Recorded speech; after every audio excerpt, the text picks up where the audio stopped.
রান্না বান্না থেকে অনেক দূরে ছিলাম কয়েকদিন, মায়ের বাসায় বেড়াতে এসেছিলাম। তাই রান্না বান্না করতে হচ্ছিল না, আর আপনাদের সাথে রান্না বান্নার কোনো ব্লগও শেয়ার করা যাচ্ছিল না। আজকে ভাবলাম যে না, আজকে আমি রান্না করি আর আপনাদের সাথে একটু শেয়ার করি, যেহেতু ব্লগ করতে হবে।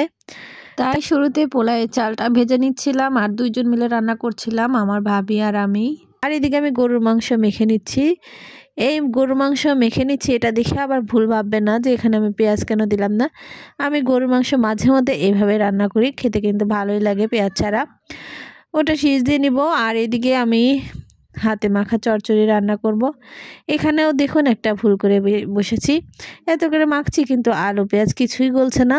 পরে মুখে দিয়ে দেখি লবণই দেয়নি, লবণ ছাড়া তরকারি মেখে নিচ্ছিলাম, এই জন্যই গলছিল না। যাই হোক, পরে আমি চিংড়ি আর টমেটো সব কিছু দিয়ে মেখে নিয়েছি।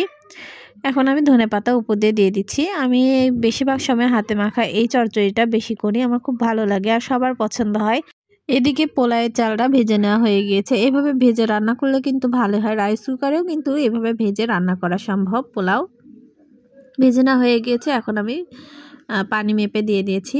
আর মুরগির মাংস রান্না করব, ব্রয়লার মুরগিটা এভাবে রান্না করে দেখবেন, অনেক মজা হয়।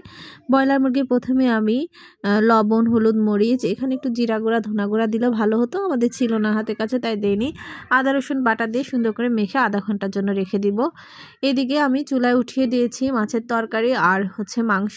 পোলাওটা হয়ে এসেছে, আর কিছুক্ষণ ভাপে রেখে দিব, তাহলেই হয়ে যাবে। এদিকে আমি গরুর মাংসের মধ্যে পেঁয়াজ অ্যাড করব, এজন্য পেঁয়াজটা বেরেস্তা করে নিচ্ছি।